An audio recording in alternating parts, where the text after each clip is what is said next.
Hello friends, स्वागत है आपका फिर से हमारे इस चैनल पर जिसका कि नाम है आरवी ब्लॉग्स। इस बार हम जुलाई 2020 महीने के सामान्य ज्ञान के करंट क्वेश्चंस को लेकर आए हैं आपके सामने। उम्मीद करता हूं कि इसके पहले जो मैंने क्वेश्चंस डाले थे वो आपके लिए काफ़ी लाभप्रद रहे होंगे। हाँ, अगर आप इस चैनल पर नए हैं तो चैनल को सब्सक्राइब करना बिल्कुल ना भूलें। तो चलिए हम और आप देखते हैं कि कौन कौन से क्वेश्चंस इस बार आपके लिए हैं, आपको किसमें कितने क्वेश्चंस आते हैं और कितने नहीं आते हैं। तो दोस्तों, पहला क्वेश्चन हमारा है, किस भारतीय राज्य या केंद्र शासित प्रदेश ने प्रवासी मजदूरों के लिए रोजगार के अवसर पैदा करने के लिए एक समर्पित आयोग का गठन किया है? और इसके ऑप्शंस हैं उड़ीसा, मध्य प्रदेश, उत्तर प्रदेश और बिहार।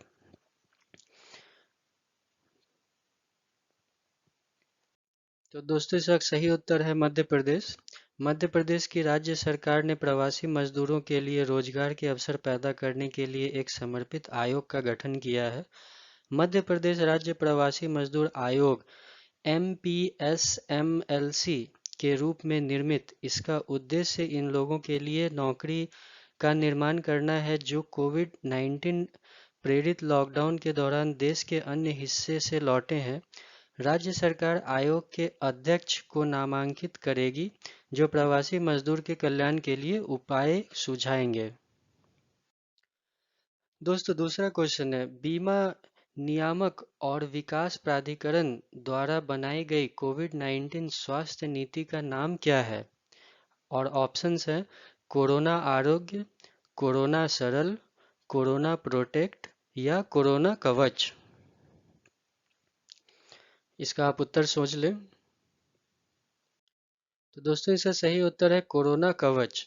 बीमा नियामक द्वारा जारी दिशा निर्देशों के अनुसार बीमा नियामक और विकास प्राधिकरण, जिसको कि IRDA भी कहते हैं, ने सामान्य और स्वास्थ्य बीमा कंपनियों को एक छोटी अवधि की कोविड-19 नीति की पेशकश करने का निर्देश दिया है।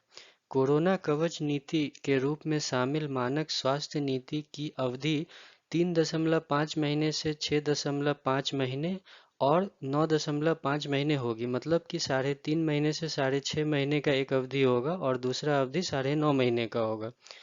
दिशा निर्देशों के अनुसार भुगतान का तरीका एकल प्रीमियम होगा, मतलब आपको प्रीमियम एक बार देना होगा। कोरोना रक्षक नामक एक अन्य नीति, एक मानक लाभ नीति भी शुरू की जानी है। दूसरा क्वेश्चन दोस्तों, सरकार द्वारा शुरू की गई कर योग्य फ्लोटिंग दर बचत बॉन्ड 2020 का कार्यकाल क्या है? ऑप्शंस हैं 5 साल, 6 साल, 7 साल या 8 साल। इसका सही उत्तर दोस्तों 7 साल है। केंद्र सरकार ने 2020 तक taxable floating rate saving bond launch करने की घोषणा की है, जो 1 जुलाई 2020 से खुदरा निवेशकों के लिए सदस्यता के लिए उपलब्ध होगी। भारतीय रिजर्व बैंक द्वारा हाल ही में वापस लिए गए 7.75% बॉन्ड की जगह यह बॉन्ड जारी किए जाते हैं। इन बॉन्डों पर ब्याज दर हर 6 महीने में रीसेट हो जाएंगी, जबकि शुरुआती ब्याज दर 7.15% तय की गई है। बॉन्ड जारी होने की तारीख से 7 साल की समाप्ति पर चुकाना योग्य होगा। मिशेल मार्टिन ने हाल ही में किस देश के प्रधानमंत्री के रूप में कार्यभार संभाला है? इसके लिए ऑप्शंस आपके पास हैं फ्रांस, आयरलैंड, रसिया या जर्मनी। सही उत्तर है इसका आयरलैंड। विपक्षी नेता आयरलैंड माइकल मार्टिन को संसद द्वारा देश के अगले प्रधानमंत्री के रूप में नामित किया गया है। 59 वर्षीय नेता ने दो प्रधान दलों को एकजुट करने वाले पहले गठबंधन का नेतृत्व करने के लिए प्रधानमंत्री के रूप में पदभार संभाला। मिशेल मार्टिन ने पहले स्वास्थ्य, व्यापार, विदेशी मामलों और शिक्षा सहित कई महत्वपूर्ण मंत्रालयों का आयोजन किया था। किस केंद्रीय मंत्रालय ने 35,000 करोड़ रुपए के निवेश के लिए प्रधानमंत्री FME योजना शुरू की? ऑप्शंस हैं Ministry of MSME, ministry of food processing industries, ministry of agriculture and family welfare, ministry of commerce and industry. सही उत्तर है इसका ministry of food processing industry. केंद्रीय खाद्य प्रसंस्करण उद्योग मंत्री हरसिमरत कौर बादल ने सूक्ष्म खाद्य प्रसंस्करण उद्यमों प्रधानमंत्री एफएमई योजना की शुरुआत की है। अगला क्वेश्चन है दोस्तों, कर उद्देश्यों के लिए पारदर्शिता और सूचना के आदान प्रदान पर वैश्विक मंच का मूल संगठन कौन सा है? ऑप्शंस हैं financial action task force, organisation for economic cooperation and development, G20 या कॉमनवेल्थ। तो उम्मीद करता हूँ दोस्तों आपको क्वेश्चन काफ़ी पसंद आ रहा होगा। अगर आप आंसर नहीं जान रहे हैं तो इसे अच्छे से देखें। चैनल पर नए हो तो सब्सक्राइब करना बिल्कुल ना भूलें। तो दोस्तों इसका आंसर है organisation for economic corporation and development. So OECD कर उद्देश्यों के लिए पारदर्शिता और सूचना के आदान प्रदान पर ग्लोबल फोरम का मूल संगठन है। आंकड़ों के अनुसार योगदान के लिए आजीवन उपलब्धि पुरस्कार से किसे सम्मानित किया गया है? ऑप्शंस हैं डी सुब्बाराय, बी सी रंगराजन, सी बिमल जलांजी, डी वाईवी रेड्डी साहब। सो दोस्तों इसका करेक्ट आंसर है सी रंगराजन। भारतीय रिजर्व बैंक आरबीआई के पूर्व गवर्नर सी रंगराजन को आंकड़ों अर्थात स्टैटिस्टिक में उनके योगदान के लिए आजीवन उपलब्धि पुरस्कार से सम्मानित किया गया है। यह अवार्ड उन्हें सांख्यिकी दिवस के अवसर पर दिया गया है जो हर साल 29 जून को मनाया जाता है, जो भारतीय सांख्यिकी के पितामह पीसी महालनोबिस की जयंती मनाने के लिए है। सी रंगराजन ने राष्ट्रीय सांख्यिकी आयोग के अध्यक्ष के रूप में काम किया है। तो दोस्तों इसमें एक क्वेश्चन और आपके लिए आता है कि हर साल 29 जून किस दिवस के रूप में मनाया जाता है? किस वैश्विक संस्थान ने भारत के लिए एक परियोजना को मंजूरी दी है जिसका नाम है, शॉर्ट फॉर्म में अगर बोले तो STARS, strengthening teaching learning and status for status program? इसका ऑप्शंस है World Bank, World Economic Forum, International Monetary Fund, Asian Development Bank. तो दोस्तों इसका सही उत्तर है वर्ल्ड बैंक। इस परियोजना का लक्ष्य भारत के 6 राज्य अर्थात हिमाचल प्रदेश, केरल, मध्य प्रदेश, महाराष्ट्र, उड़ीसा और राजस्थान में शिक्षा की गुणवत्ता और शासन में सुधार करना है। रिजर्व बैंक 500 मिलियन अमेरिकी डॉलर जो कि लगभग 3,700 करोड़ भारतीय रुपए की सहायता प्रदान करेगा। अगला क्वेश्चन, किस केंद्रीय मंत्रालय ने बिजली परियोजना के लिए अनापत्ति प्रमाण पत्र मतलब NOC नो ऑब्जेक्शन सर्टिफिकेट जारी करने के लिए एक नया वेब पोर्टल विकसित किया है? ऑप्शंस आपके लिए हैं Ministry of Coal, Ministry of Power, Ministry of Defence या Ministry of New and Renewable Energy. So दोस्तों इसका सही उत्तर है मिनिस्ट्री ऑफ डिफेंस। केंद्रीय रक्षा मंत्रालय ने भारतीय प्रादेशिक जल और विशेष आर्थिक क्षेत्र में बिजली परियोजना और अनुसंधान सर्वेक्षण अन्वेषण शोषण गतिविधियों के लिए अनापत्ति प्रमाणपत्र जारी करने के लिए एक नया पोर्टल लॉन्च किया है। अगला क्वेश्चन, दुनिया भर में इंटरनेशनल एस्ट्रॉयड डे कब मनाया जाता है? ऑप्शंस आर जून 30 या जुलाई 1 या जुलाई 2 या जुलाई 3। चारों डेट दोस्तों ऑप्शन के लगातार के हैं। तो इसका सही उत्तर है जून 30। अंतर्राष्ट्रीय क्षुद्रग्रह दिवस को दुनिया भर में हर साल 30 जून को मनाया जाता है ताकि क्षुद्रग्रह प्रभाव के खतरे के बारे में लोगों को जागरूक किया जा सके। संयुक्त राष्ट्र महासभा ने 30 जून को अंतर्राष्ट्रीय क्षुद्रग्रह दिवस के रूप में घोषित करने वाले प्रस्ताव को अपनाया। यह दिन 1908 में साइबेरिया और रूस संघ पर क्षुद्रग्रह के कारण तुंगुस्का विस्फोट के प्रभाव की वर्षगांठ को भी प्रतीक है। संयुक्त राष्ट्र जनसंख्या कोष UNFPA का मुख्यालय कौन सा है? Options are Geneva, New York, Nairobi या पेरिस। तो दोस्तों इसका सही उत्तर है न्यूयॉर्क। संयुक्त राष्ट्र जनसंख्या कोष ने हाल ही में state of world population 2020 report जारी की है।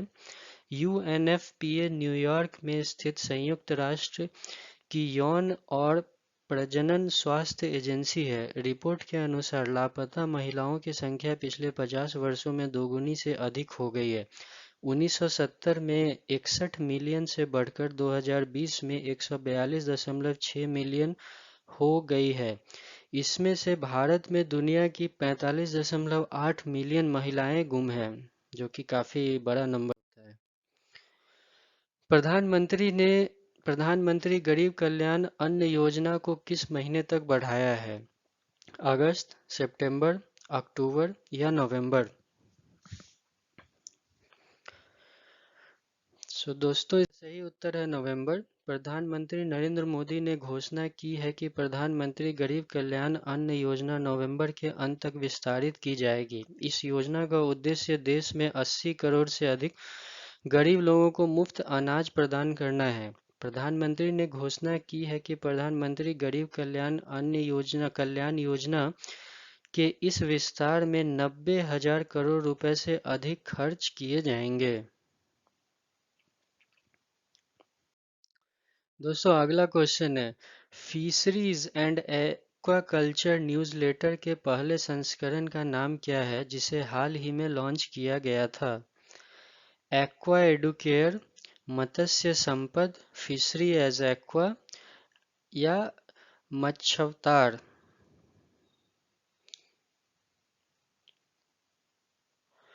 तो दोस्तों इसका सही उत्तर है मत्स्य संपद। केंद्रीय मत्स्य पालन, पशुपालन और डेयरी मंत्री गिरिराज सिंह ने मत्स्य पालन और एक्वाकल्चर न्यूज़लेटर के पहले संस्करण को लॉन्च किया है। समाचार पत्र का नाम मत्स्य संपदा रखा गया है और यह मत्स्य पालन विभाग, मत्स्य पालन, पशुपालन और डेयरी के लिए प्रकाशित होता है। मंत्री ने प्रधानमंत्री मत्स्य संपदा योजना के परिचालन दिशा निर्देशों का भी शुभारंभ किया। भारत सरकार के किस डिजिटल प्लेटफॉर्म ने प्रतिष्ठित ग्लोबल लीडरशिप समिट कॉग-एक्स 2020 में 2 पुरस्कार जीते हैं? Options are my gov corona, digital India, fit India या स्वच्छ भारत मिशन। दोस्तों इसका सही उत्तर है my gov corona. My gov corona help desk नाम की भारतीय सरकार के एक आर्टिफिशियल इंटेलिजेंस प्लेटफॉर्म ने ग्लोबल लीडरशिप समिट कॉग-एक्स 2020 में 2 पुरस्कार हासिल किए। हेल्प डेस्क ने कोविड-19 सोसाइटी के लिए सर्वश्रेष्ठ नवाचार और पीपल चॉइस कोविड-19 ओवरऑल विनर नामक श्रेणियों के तहत 2 पुरस्कार प्राप्त किए। कॉग-एक्स 2020 लंदन में प्रतिवर्ष आयोजित एक प्रतिष्ठित ग्लोबल फेस्टिवल ऑफ एआई जो कि artificial intelligence and emerging technology है। दोस्तों अगला क्वेश्चन, 2.5 लाख रुपए की बीमा टोपी के साथ सड़क दुर्घटना पीड़ितों के लिए कैशलेस योजना शुरू करने के लिए कौन सा केंद्रीय मंत्रालय तैयार है? ऑप्शंस आपके लिए हैं Ministry of health and family welfare, ministry of road transport and highways, ministry of women and child development या मिनिस्ट्री ऑफ होम अफेयर्स।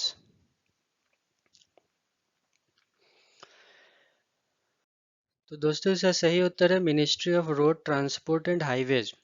सड़क परिवहन और राजमार्ग मंत्रालय (MORTH) सड़क दुर्घटना पीड़ितों के लिए एक कैशलेस योजना शुरू करने के लिए तैयार है। योजना को लागू करने के लिए मंत्रालय को अपने तत्वावधान में एक मोटर वाहन दुर्घटना निधि की स्थापना करनी है। इसमें प्रति केस 2.5 लाख रुपए का बीमा कवरेज कैप होगा और यह भारतीय या विदेशी राष्ट्रीयता के सभी सड़क दुर्घटनाओं के शिकार लोगों को योग्य बनाता है। अगला क्वेश्चन है दोस्तों, किस संगठन ने टिड्डियों में के हमले से निपटने के लिए एयरबॉर्न टिड्डी नियंत्रण प्रणाली विकसित की है? इसके ऑप्शंस आपके लिए हैं defence research and development organisation अर्थात DRDO, Indian air force, Hindustan aeronauticals limited, Bharat heavy electricals limited. ये चार ऑप्शंस हैं आपके लिए।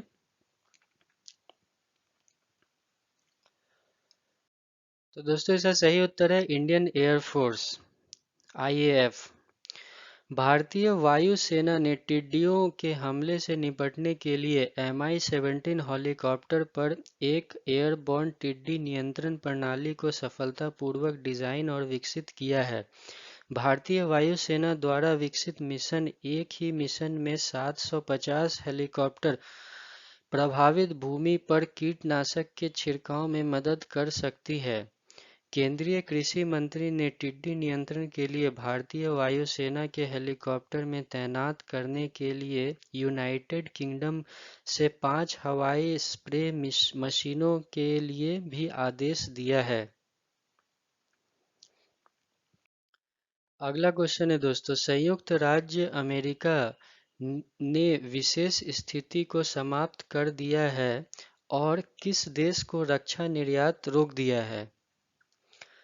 ऑप्शंस है आपके लिए चाइना, हांगकांग, इंडिया या वियतनाम। दोस्तों इसका सही उत्तर है हांगकांग। संयुक्त राष्ट्र राज्य अमेरिका ने हाल ही में अमेरिकी कानून के तहत विशेष दर्जा समाप्त कर दिया है और हांगकांग को रक्षा निर्यात रोक दिया है। यूएस ने उच्च प्रौद्योगिकी उत्पादों के लिए देश की पहुंच को भी प्रतिबंधित कर दिया है। यह निर्णय तब लिया गया है जब चीन नए हांगकांग सुरक्षा कानून तैयार कर रहा है। अमेरिका ने क्षेत्र में दोहरे उपयोग वाली प्रौद्योगिकियों के निर्यात को समाप्त करने का भी प्रस्ताव दिया है, जिनकी वाणिज्य और सैन्य उपयोगी दोनों हैं। अगला क्वेश्चन दोस्तों, संयुक्त राष्ट्र के किस देश में युद्ध से प्रभावित लोगों के लिए मानवीय सहायता में 7.7 बिलियन अमेरिकी डॉलर जुटाए हैं? ऑप्शंस हैं ईरान, अफगानिस्तान, सीरिया या इराक। तो दोस्तों इसका सही उत्तर है सीरिया। संयुक्त राष्ट्र ने सीरिया में युद्ध से प्रभावित लोगों के लिए मानवीय सहायता में 7.7 बिलियन अमेरिकी डॉलर जुटाए हैं।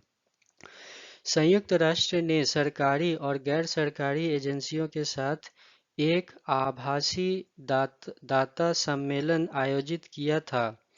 दान करने वाले कई देशों में जर्मनी ने 1.58 बिलियन यूरो का सबसे बड़ा देश दान किया।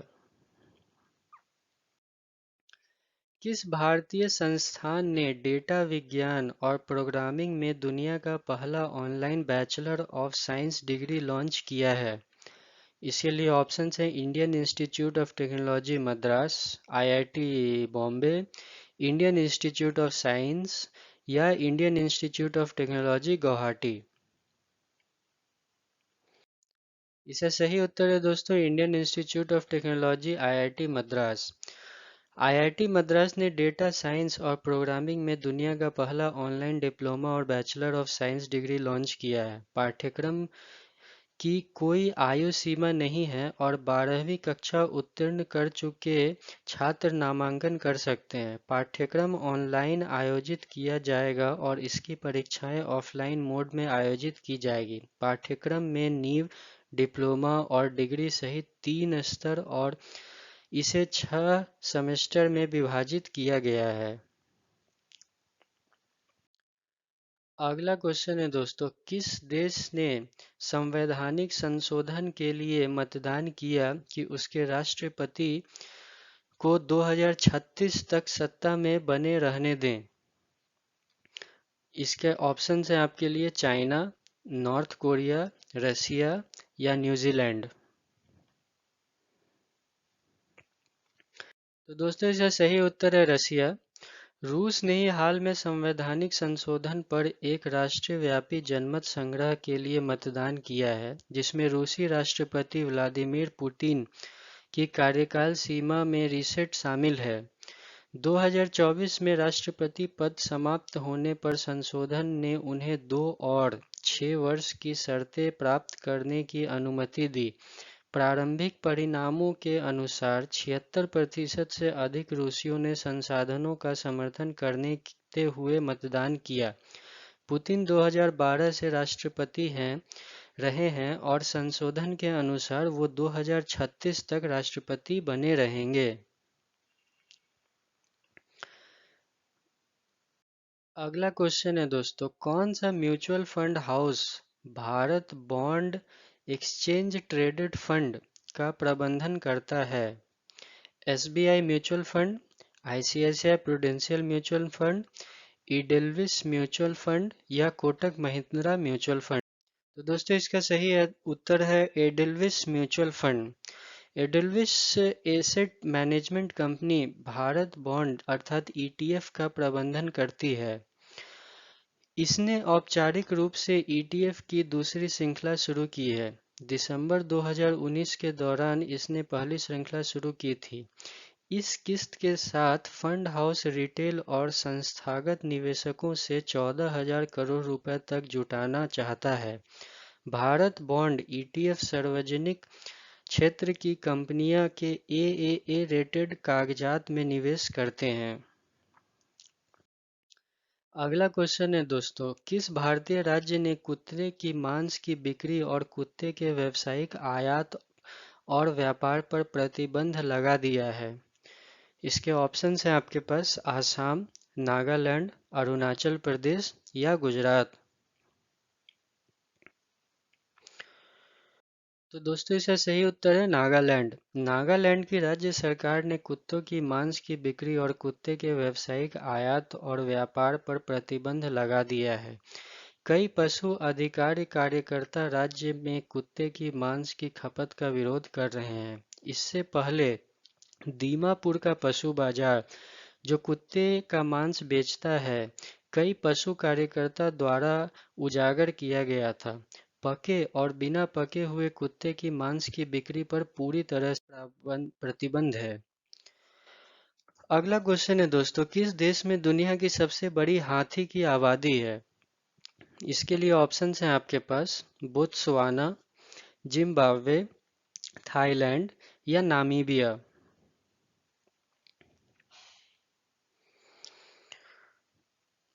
इसका उत्तर है दोस्तों बोत्सवाना। बोत्सवाना दक्षिण अफ्रीका में भूस्खलन वाला देश दुनिया में सबसे बड़ी हाथी की आबादी है, जो कि लगभग 1,30,000 के आसपास अनुमानित है। देश हाल ही में खबरों में था क्योंकि बोत्सवाना के प्रसिद्ध ओंगवांगो डेल्टा में 300 से अधिक हाथियों की रहस्यमय तरीके से मौत हो गई थी। वाणिज्य विभाग के प्रमुख के अनुसार मौतों का कारण अवैध शिकार नहीं था, क्योंकि उनके तुस्क क्षतिग्रस्त नहीं थे। अगला क्वेश्चन है दोस्तों, किस भारतीय राज्य ने यूके और भारत के बीच व्यापारिक संबंधों को बढ़ावा देने के लिए यूके इंडिया बिजनेस काउंसिल के साथ एक समझौता ज्ञापन पर हस्ताक्षर किए हैं? इसके ऑप्शंस हैं आपके पास गुजरात, तमिलनाडु, महाराष्ट्र या उड़ीसा।